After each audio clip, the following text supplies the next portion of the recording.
This video mga katami, mga mitas naman tayo ng talbos ng kalabasa mga katami. Tara, let's go. Samahan niyo ako sa mga gagawin natin mga katams. So good morning sa inyo lahat mga katams. So ayan na yung ating kalabasa sa baba mga katams.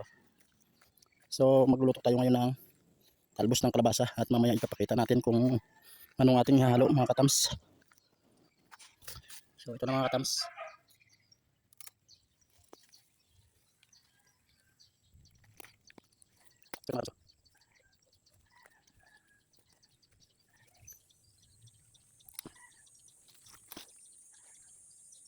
So ngayong umaga naman ito mga katams ay magbubulay na naman tayo ng talbos ng kalabasa mga katams. At paborito ko ito mga katams, gulayin.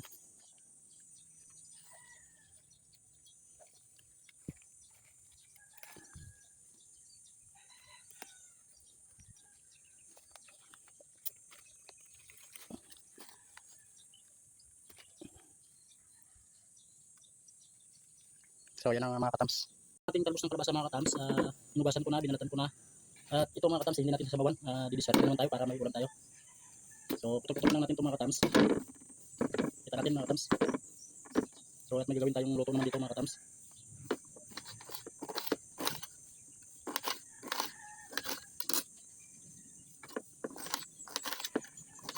Kaya sa bundok tayo mga katams, konting discard lang, may pag-ulam na tayo.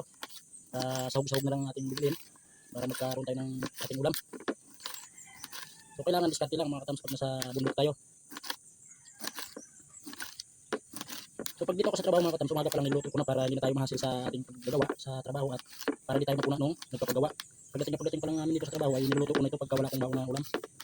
So ayan mga katams. So ito na yung talbos ng ating kalabasa mga katams. So gagawin ko dito mga katams. Ayan, pakita ko sa inyo. So meron tayong itlog mga katams. Bali, lagyan natin ng 3. Ito.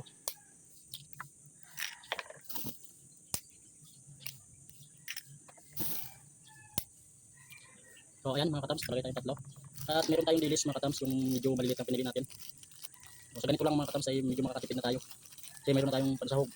At kaya nito pakainin yung 5 pamilya mga katams. Joke lang. Yung maliit lang na pamilya mga katams.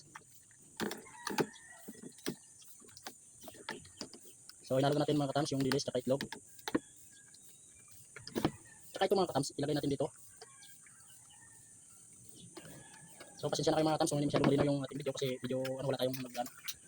Pang sarili lamang mga katams. So ito na mga katams. Ayan. Tapos ihalo natin yung dahon ng kalabasa natin dito na hiniwa-hiwa natin ng maliliit. Ayan.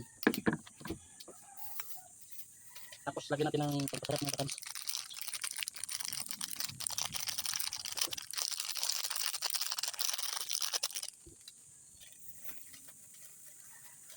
Lagyan natin ng konting asin para siguradong may lasa mga katams kasi pagka puro magic sarap lang matapang ang kanyang ano. So haluin na natin ito mga katams at maya isasalang natin. So bali minatira pa akong isang balot na dilis mga katams. Next time natin yan ano kasi tama na ito isang balot, sobra sa atin ito mga katams. So ayan na mga katams.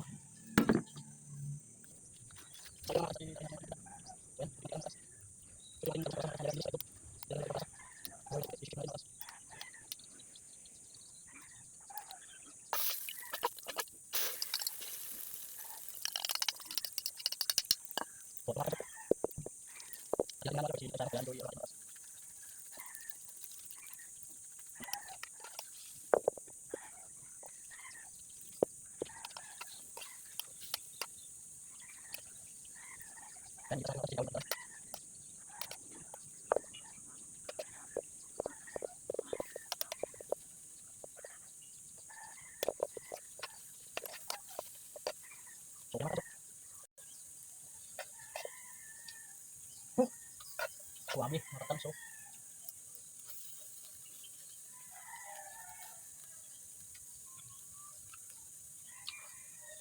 Thank you for watching mga katams.